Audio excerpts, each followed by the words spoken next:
the amount of rigor that people have in consulting in the process of problem solving, right?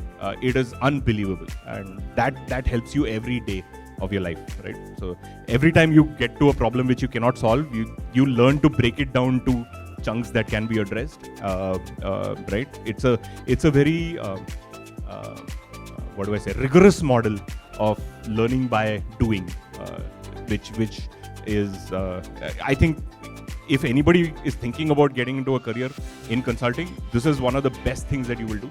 And of course the network, right? Again, IIT IIM का network के बारे में बात करते रहते हैं लोग, but here you also have a network of people who are linked to every possible industry and at the CEO levels, right? So it's a very different kind of a network which can actually help you a lot in your professional career going forward, right?